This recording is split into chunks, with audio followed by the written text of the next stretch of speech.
नमस्कार, आप देख रहे हैं महाराष्ट्र की सबसे भरोसेमंद खबरें। मैं हूं परवीन शेख। अगले कुछ मिनटों में हम आपको रूबरू कराएंगे महाराष्ट्र की हर बड़ी हलचल से, लेकिन सबसे पहले एक नजर डालते हैं सुर्खियों पर। फडणवीस की दिल्ली जाने की चर्चाओं ने पकड़ा तूल। मुख्यमंत्री फडणवीस ने तोड़ी चुप्पी, बोले मैं परसों ही दिल्ली जाकर आया हूं। विधायकों की बैठक में उद्धव ठाकरे का एक्शन प्लान तैयार, संगठन से लेकर आंदोलन तक बनाई रणनीति। मातोश्री मीटिंग से एमएलए गायब। ऑपरेशन टाइगर की तस्वीरें आई सामने। उद्धव के सांसदों ने दिल्ली में बनाया था प्लान, महाराष्ट्र में फिर मचा सियासी घमासान। बीजेपी नेता विनोद तावड़े से मुलाकात के बाद एकनाथ खड़से ने उद्धव ठाकरे से की मुलाकात। राज्य की राजनीति में एंट्री पर अटकलें तेज। पूर्व विधायक आसिफ शेख ने किरीट सोमैया पर बोला हमला। एसआईआर अभियान के जरिए मुस्लिम मतदाताओं को बनाया जा रहा है निशाना। एनसीपी को बड़ा झटका, नवाब मलिक की भतीजी का पार्षद पद रद्द। वार्ड नंबर 170 से पार्षद रही बुशरा नदीम मलिक का पद रद्द। डोंबिवली में डॉक्टर के साथ मारपीट करके फंसे शिंदे के पार्षद। आरोपी रमेश महात्रे को वीआईपी ट्रीटमेंट दिया गया। कल्याण कोर्ट में वकील और पुलिस के बीच हुई झड़प। अमरावती महानगर पालिका के 43 करोड़ कचरा प्रबंधन टेंडर में घोटाला। विधान परिषद में हुआ हंगामा। मंत्री उदय सामंत ने 90 दिनों में उच्च स्तरीय जांच का दिया भरोसा। Pune Lohagarh fort murder case में बड़ा खुलासा। केतन अग्रवाल की मौत को पुलिस ने बताया साजिश। अब अदालत में पेश होंगे बड़े सबूत। आईएमडी मौसम विभाग का अलर्ट जारी, भारी बारिश की चेतावनी। भारी बारिश विनाशकारी होगी साबित। खबरों में सबसे पहले बात एक्सपोज हुए विपक्ष की। मुख्यमंत्री देवेंद्र फडणवीस के सियासी भविष्य को लेकर राजनीतिक गलियारों में कोहराम मचा है। कहा जा रहा है कि फडणवीस जल्दी महाराष्ट्र छोड़कर दिल्ली यानी केंद्र की राजनीति में कदम रखने वाले, जिस पर खुद मुख्यमंत्री देवेंद्र फडणवीस का बड़ा बयान सामने आया। उन्होंने चुप्पी तोड़ते हुए मीडिया के सामने एक नपातुला जवाब दिया, जिसने कयास लगाने वालों को भी सोच में डाल दिया है।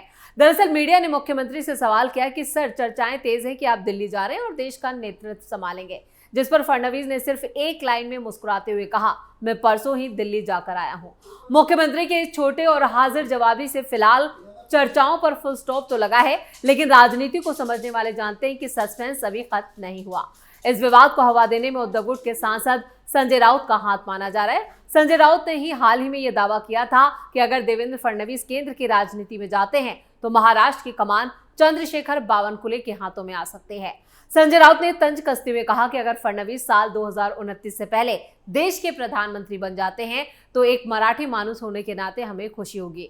उद्धव ठाकरे ने भी उन्हें इसके लिए शुभकामनाएं दी। साथ ही उन्होंने दावा किया कि 2029 के बाद बीजेपी की सरकार वैसे भी नहीं आने वाली, इसलिए फडणवीस जो करना है अभी कर लेना चाहिए। राउत के मुताबिक एकनाथ शिंदे दोबारा सीएम नहीं बनेंगे और गिरीश महाजन का रिकॉर्ड खराब है, इसलिए बावनकुले ही फडणवीस की पहली पसंद होंगे। इससे पहले आदित्य ठाकरे ने भी इस मुद्दे पर फडणवीस को घेरा था और उन्होंने कहा था कि मुख्यमंत्री के तौर पर देवेंद्र फडणवीस का ये आखिरी विधानसभा सत्र है। वहीं एकनाथ शिंदे के सीएम बनने पर बच्चू कंडू ने कहा था कि देवा भाव को देश की कमान संभालनी चाहिए। एकनाथ शिंदे को महाराष्ट्र में प्रवेश करना चाहिए, यानी शिंदे को महाराष्ट्र का सीएम बनना चाहिए। फिलहाल विपक्ष के इन बयानों और दावों के बीच देवेंद्र फडणवीस के परसों वाले बयान ने सोशल मीडिया पर नई बहस छेड़ दी है। लोग अब इस बयान के अलग अलग सियासी मायने निकाल रहे हैं, लेकिन देवेंद्र फडणवीस ने 24 घंटे के अंदर ही एकनाथ शिंदे और उद्धव ठाकरे को पूरी तरह से एक्सपोज कर दिया है। इसके साथ ही संजय राउत जिस तरह से फेक प्रोपेगेंडा और फेक नैरेटिव फैला रहे हैं, उसको लेकर देवेंद्र फडणवीस ने एक्शन की बात की है। यानी संजय राउत ने जितने भी घोटाले या जो भी किए हैं उसके लिए अब जांच टीमें उनके घर पहुंचने वाली हैं। खबरों में आगे बढ़ते हैं। महाराष्ट्र की राजनीति में उद्धव का पतन तो हो गया है। उनके 6 सांसद पहले ही शिंदे की पार्टी में शामिल हो चुके हैं, जबकि विधायकों को लेकर भी जल्द चौंकाने वाली खबर सामने आ सकती है। इस कड़ी में अपनी पार्टी को बचाने के लिए उद्धव अलग अलग हथकंडे और पैंतरेबाजी अपना रहे हैं। उद्धव ठाकरे ने विधानसभा सत्र खत्म होने के बाद पार्टी विधायकों की बैठक में संगठन को मजबूत करने और आगामी राजनीतिक रणनीति पर चर्चा की। उन्होंने सभी विधायकों को अपने अपने विधानसभा क्षेत्रों में सक्रिय रहने और जनसंपर्क बढ़ाने का आदेश दिया। उनका कहना था कि आने वाले वक्त में पार्टी को संगठन और जन आंदोलन दोनों स्तर पर मजबूती से काम करना होगा।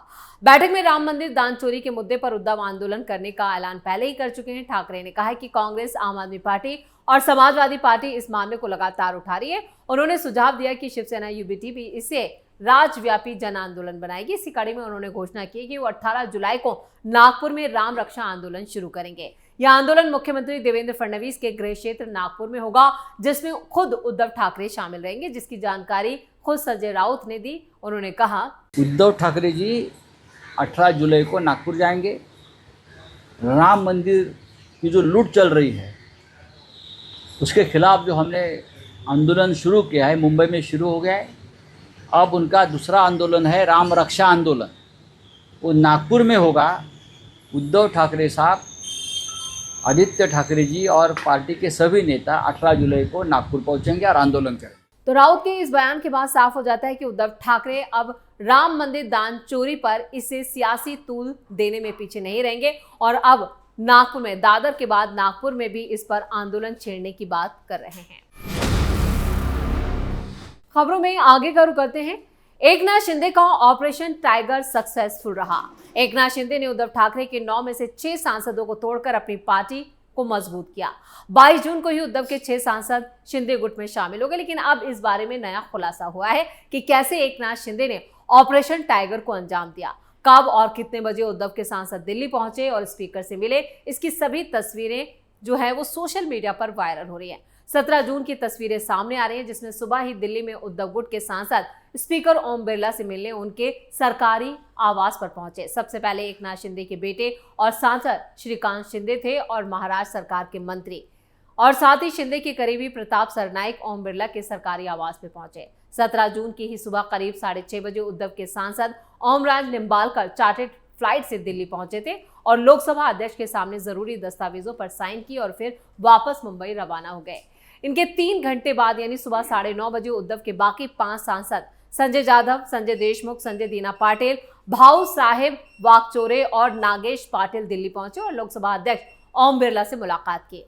अलग से संसदीय गुट बनाने और बाद में विलय की प्रक्रिया से जुड़े दस्तावेजों पर भी साइन किए गए। इस दौरान महाराष्ट्र सरकार के परिवहन मंत्री प्रताप सरनाइक और सांसद श्रीकांत शिंदे भी मौजूद रहे। ऑपरेशन टाइगर की तस्वीरें अब सोशल मीडिया पर तेजी से वायरल हैं, जिस पर अच्छी खासी चर्चा भी हो रही है।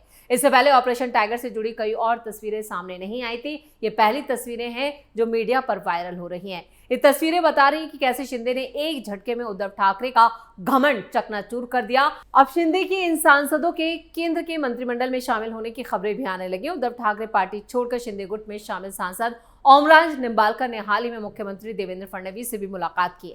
पार्टी छोड़ने के बाद अपनी पहली मुलाकात में ओमराजे ने धाराशिव लोकसभा सीट में रुके हुए कामों को पूरा करने और उनके लिए धनराशि मुहैया कराने की मांग रखी। ठाकरे के 6 सांसद जिन्होंने उनका समर्थन करते हुए कहा था कि उन्होंने विकास कामों के लिए ही पार्टी छोड़ी और सत्ताधारी दल में शामिल हुए, अब इस क्षेत्र को बदलने के लिए भारी दबाव में है। यानी काम के लिए जो पैसा नहीं मिल रहा था, विकास कार्य रुके थे, अब उनमें तेजी आ रही है और इसी कड़ी में एक एक करके सभी सांसद देवेंद्र फडणवीस से मुलाकात कर रहे हैं। और खबरों में अब बात एकनाथ खड़से की। बीजेपी के पूर्व नेता और एनसीपी के शरद चंद्र पवार के विधानसभा विधायक एकनाथ खड़से राज्य की राजनीति में एक बार फिर सुर्खियों में।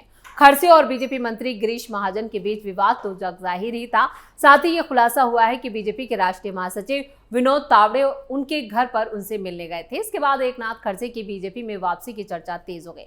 हालांकि एकनाथ खड़से ने एक और नया झटका दिया। एकनाथ खड़से ने 9 जुलाई को उद्धव ठाकरे के घर जाकर मातोश्री में उनसे मुलाकात की और सबको चौंका दिया। इस मुलाकात के दौरान ठाकरे के राज्यसभा सांसद संजय राउत भी वहां मौजूद थे। हालांकि उद्धव ठाकरे की मुलाकात के बाद राजनीतिक गलियारों में इस बात को लेकर बहस छिड़ी है कि विधायक एकनाथ खड़से के मन में आखिर क्या चल रहा है। बीजेपी छोड़कर एनसीपी में शामिल होने के बाद खड़से की बीजेपी में वापसी को लेकर लगातार चर्चाएं हो रही है। लोकसभा चुनाव के दौरान शरद चंद्र पवार के नेतृत्व वाली एनसीपी के विधायक और विधान परिषद सदस्य एकनाथ खड़से के बीजेपी में शामिल होने की जो चर्चा है, उसमें कहीं ना कहीं ये बताया जा रहा है कि वो सत्ता में शामिल होना चाहते हैं। दिल्ली में बीजेपी नेताओं से उनकी मुलाकात की तस्वीरें भी खूब वायरल हुई। हालांकि महाराष्ट्र के कुछ प्रमुख बीजेपी नेताओं के विरोध की वजह से बीजेपी में उनकी वापसी देरी से हुई, लेकिन अब एक बार फिर खड़से की बीजेपी में वापसी के संकेत मिल रहे हैं। और आखिर में बात करते हैं किरीट सोमैया की। पूर्व विधायक आसिफ शेख ने बीजेपी नेता किरीट सोमैया पर चुनाव आयोग के एसआईआर अभियान की आड़ में मालेगांव में मुस्लिम वोटरों को निशाना बनाने का आरोप लगाया। उन्होंने दावा किया कि सोमैया लगातार मालेगांव जैसे मुस्लिम बहुल शहरों का दौरा कर रहे हैं और आरोप लगा रहे हैं कि वहां बांग्लादेशी लोग रहते हैं। आसिफ शेख ने सोमैया की कड़ी आलोचना करते हुए आरोप लगाया कि सोमैया स्थानीय बीजेपी पार्षदों और नेताओं को सलाह दे रहे हैं कि वो चुनाव आयोग से इस अभियान से मुस्लिम वोटरों के नाम हटा दें। चुनाव आयोग ने राज्य में एसआईआर अभियान शुरू कर दिया है, जिसमें सोमैया बीजेपी पार्षदों और नेताओं को मुस्लिम वोटरों को मतदाता लिस्ट से बाहर करने की सलाह दे रहे हैं। इसी बैकग्राउंड में मुस्लिम पार्टी के नेता और मालेगांव शहर के पूर्व विधायक आसिफ शेख बेहद आक्रामक हो गए हैं।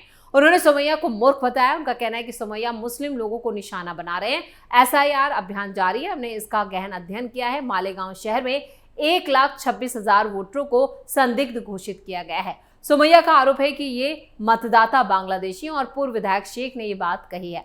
हालांकि चुनाव आयोग के इस अभियान में नासिक जिले के सभी निर्वाचन क्षेत्रों में अभियान चलाया गया, जिसके तहत नासिक के ही पूर्वी निर्वाचन क्षेत्र में 1,02,000 वोटरों को संदिग्ध घोषित किया गया है। लगभग हर निर्वाचन क्षेत्र में कम से कम 50,000 वोटरों के खिलाफ ये एक्शन किया जा रहा है। जिले के निर्वाचन क्षेत्र में मतदाताओं के नाम भी संदिग्ध घोषित किए गए हैं। क्या वो मतदाता मुसलमान हैं? इसलिए किरीट सोमैया एक मूर्ख व्यक्ति है। उन्हें यह भ्रम है कि वो मुस्लिम वोटरों को निशाना बना रहे हैं। शेख ने यह भी कहा कि उनका चुनाव प्रचार हिंदू वोटरों को भारी नुकसान पहुंचा रहा है और इसी से जुड़े केंद्रीय चुनाव आयोग से भी शिकायत की है। सोमैया धर्म के आधार पर भेदभाव करते हैं और आम जनता को गुमराह करते हैं। चुनाव आयोग के कामकाज में बाधा डालना, इसलिए चुनाव आयोग को सोमैया के खिलाफ कार्रवाई करनी चाहिए। उन्होंने कहा कि सोमैया के खिलाफ पुलिस में मामला दर्ज किया जाना चाहिए और वो इस पर कार्रवाई करेंगे। तो इसी के साथ महाराष्ट्र फाइल्स में इतना ही। वीडियो कैसा लगा कमेंट करके अपनी राय जरूर दें। वीडियो को लाइक करें, शेयर करें और कैपिटल टीवी को सब्सक्राइब जरूर करें। धन्यवाद।